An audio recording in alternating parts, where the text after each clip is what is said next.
Hi friends, మీరు చూస్తుంది Vishnuvardhan vlogs channel. నా పేరు విష్ణువర్ధన్. సో ఫ్రెండ్స్, నేను నా నా రూమ్లో స్టూడియో సెటప్ చేసుకోవడానికి స్టూడియో లైట్స్ తీసుకున్నా డిజిటెక్ నుంచి. దాని కాస్ట్ ఎంత పడింది, దాని అన్బాక్సింగ్ మొత్తం మీకు ఇప్పుడు చూపిస్తాను. ఇంకోండి, ఇది బాక్స్ పర్లేదు, నీట్ ప్యాకింగ్ వచ్చింది. దీంట్లోంచి మనము ఒక బ్యాగ్ వస్తుంది, ఆ బ్యాగ్ని తీస్తే దాంట్లో మనకు మొత్తం సంబంధించిన ఎక్విప్మెంట్ అంతా ఉంటుంది. ఈ బ్యాగ్లోనే డిజిటెక్ నుంచి కంపెనీ నుంచి తీసుకున్నాను. నాకు డిజిటెక్ నుంచి ఇంతకుముందు నేను ఇది కాలర్ మైక్స్ వాడినాను కాబట్టి అవి క్వాలిటీ బాగున్నాయి, తక్కువ కాస్ట్లో వస్తున్నాయి కాబట్టి తీసుకున్నాను. ఇది మొత్తం నాకు లో కాస్ట్లోనే పడ్డాయి. దానికి సంబంధించిన మాన్యువల్, ఈ లైట్కి సంబంధించిన మాన్యువల్ ఉంది చూడండి. దాంట్లో ఎలా మనం అసెంబుల్ చేసుకోవాలి నాకు తెలుసు కాబట్టి అసెంబుల్ పక్కన పడేస్తున్నాను. ఇంకో ఈ బ్యాగ్ దీంట్లో లైట్ రిఫ్లెక్టర్ లాంటిది ఒకటి రౌండ్ది, దీన్ని పక్కన పెట్టేసిన తర్వాత ఇది ఓపెన్ చేస్తే ఈ సెగ్మెంట్ ఓపెన్ చేస్తే దీంట్లో మనకు స్మూత్ క్లాతే, మనకు లైట్కి కనెక్ట్ చేసుకోవడానికి కనెక్టర్స్, దానికి ఒక రాడ్, దానికి వెనకాల మనకు సపోర్టింగ్ రాడ్, ఈ రెండు కనెక్ట్ చేసుకుంటేనే మనకు లైట్ వస్తుంది. తర్వాత లోపల లైట్ ఇదే మెయిన్, ఇది లేకపోతే ఇంకా వేస్ట్.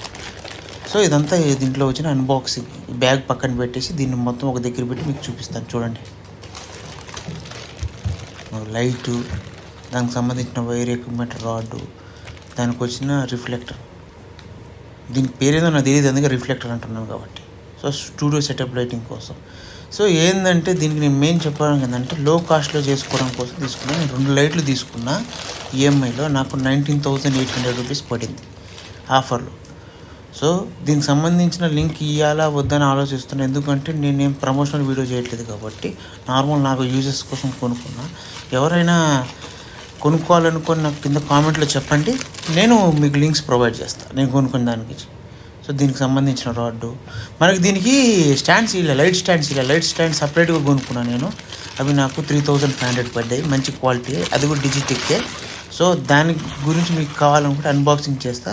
ప్లస్ ఏంటంటే మీకు ఇన్ డీటెయిల్గా దాని లింక్స్ ప్రొవైడ్ చేయాలంటే కింద కామెంట్లో నాకు చెప్పండి. సో దానికి సంబంధించిన ఎక్విప్మెంట్స్, వైరు, అవన్నీ నేను కవర్లు పీకేస్తాను కదా ఒక్కొక్కటి, దాన్ని అసెంబుల్ చేసి లైట్ ఎంత ప్రొజెక్షన్లో వస్తుందో కూడా చూపిస్తాను. సో ఈ వైర్లన్నీ కవర్లన్నీ తీసి పక్కన పడేస్తాను. ఇవన్నీ ఇది అన్ని మనం లైట్ లోపల ఇంజెక్ట్ చేస్తేనే వస్తుంది. ఇవంతా మొత్తం కవరింగ్ ఉంటుంది, అది కవర్ మొత్తం తీసేయాలి. ఎందుకంటే తర్వాత అంతా వేస్ట్.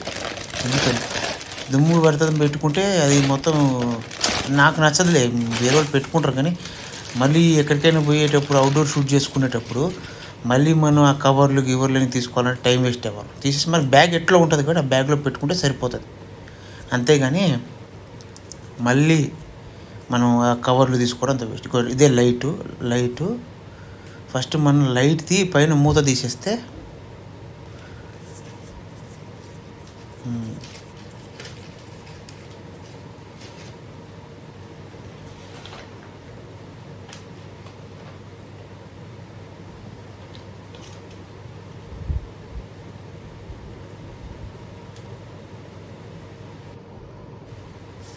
సో లైట్ది మూత తీస్తున్నాను. ఎందుకంటే మూత తీసేటప్పుడు మనకు ఆ బకెట్లు రాంగ్ సైడ్లో ఉంటుంది, అది మనం సెట్ చేసుకోకుండా మూత తీయాలంటే మూత రాదు.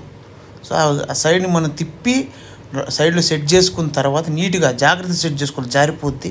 నేనేం చెప్తానంటే మీరు ఎప్పుడైనా లైట్ సెట్ చేసేటప్పుడు టేబుల్ మీద పెట్టుకొని నీట్గా స్లోగా ఇప్పుకోండి. ఎందుకంటే ఏదైనా ఎక్విప్మెంట్ ఊడిపోయి కింద పడినా కూడా కొన్నిసార్లు బ్రేక్ అయ్యే ఛాన్సెస్ కూడా ఉన్నాయి. సో మనం జాగ్రత్తగా తీసుకుంటే అది ఎక్కువ కాలం వస్తుంది. ఎందుకంటే మనం 20,000 దాకా అమౌంట్ స్పెండ్ చేస్తున్నప్పుడు కనీసం 2 to 3 years వాడుకోవాలి కదా ఎక్విప్మెంటు. దానికోసం అని చెప్పి నేను చెప్తున్నా, నా సజెషన్. తర్వాత మీ ఇష్టం. కానీ సో ఆ లైట్ని దాంట్ లోపల నా రాడ్ ఇంజెక్ట్ చేసుకున్నా, దాంట్లో ట్రైపాడ్ కూడా ఇంజెక్ట్ చేసుకుని, ప్రస్తుతానికి ఆ ట్రైపాడ్ నాకు ఇంకా డెలివరీ అవ్వలేదు కాబట్టి ఇది వాడుతున్నా. ఆ రాడ్ వాడుతున్నా. ఆ రాడ్ కరెక్ట్గా మనం ఫిట్ చేసుకోవాలి దాని లోపల. ఆ పైన హుక్కితో ఫిట్ చేసుకుంటేనే మనకు వస్తుంది. అదిగోండి, ఆ హుక్ టైట్ చేసుకుంటే మనకు ఫిట్ అయిపోతుంది. డిఫరెంట్ డైరెక్షన్స్లో పెట్టుకోవచ్చు. నేను ఇంకొక డైరెక్షన్లో ట్రై చేస్తున్నాను. ఆ డైరెక్షన్ ఫిట్ అవ్వట్లేదు చెప్పి ఈ డైరెక్షన్లో చేసుకున్నా. సో ఈ డైరెక్షన్లో ఫిట్ చేసుకుంటే మనకు యూస్ఫుల్గా ఉంటుంది. లైటు మొత్తం పెట్టుకుని ఆ మూత తీసేయాలి. మూత మనకు పక్కన ఒక క్లాంప్ లాంటిది ఉంటుంది, దాన్ని ఇట్లా పీకితే వస్తుంది.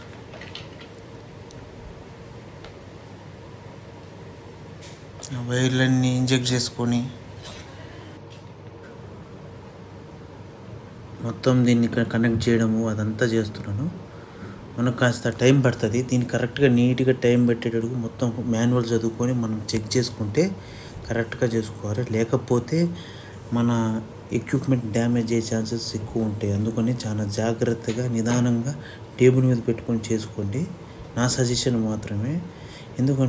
ఎందుకంటే నేను అసెంబుల్ చేసే ప్రాసెస్లో కొన్నిసార్లు జారిపోయినాయి. కింద పడలేదు కానీ జారిపోయింది. సో నేను చాలా జాగ్రత్తగా అందుకే టేబుల్ మీద పెట్టుకొని చేసుకుంటున్నాను అసెంబ్లీ. దాని క్లాంప్స్ తీసేసి ఇప్పుడు లైట్ చూడండి, మీకు లైట్ చూపిస్తాను చూడండి. అది లైట్, ఆ క్లాంప్ అలా తీసేస్తే లైట్ వస్తుంది. లైటు దాంట్లో మనం దీన్ని ఇంజెక్ట్ చేసుకొని ఈ రిఫ్లెక్టర్ ఇంజెక్ట్ చేసుకుంటే మనకు ప్రాపర్గా వేలో సబ్జెక్ట్ మీద ఫోకస్ అవుతుంది. లేకపోతే లైట్ స్ప్రెడ్ అవుతుంది అంతే. హీట్ కూడా ఎక్కువ ఉంది లైట్ ఆన్ చేయగానే, చాలా భయంకరమైన హీట్. అంటే మనము నార్మల్ లైట్ హీటే మనకు ఎక్కువ, దీని లైట్ హీట్ చాలా ఎక్కువ ఉంది. ఎట్టకేలకు అసెంబ్లింగ్ అయిపోయింది. ఇంకో లైట్ ఇప్పుడు ఆన్ చేస్తా. దీని ఫోకస్ ఎంతవరకు వస్తుందో మీరు ఒకసారి చెక్ చేయండి. అమ్మా, ఫోకస్ ప్లస్ హీట్ మామూలుగా లేదు. నేను దీని మీద 2-3 షూట్ చేసిన తర్వాత దీని రివ్యూ ఎట్లా పనిచేస్తుంది కరెక్ట్గా మీరు తీసుకోవచ్చా లేదా అనేది కూడా చెప్తాను. ఎక్కువ ఫోకస్ అవుతుంది. సో వెనకాలంతా ఇది మిక్సీ ఉంది, దాన్ని ఏం పట్టించుకోండి.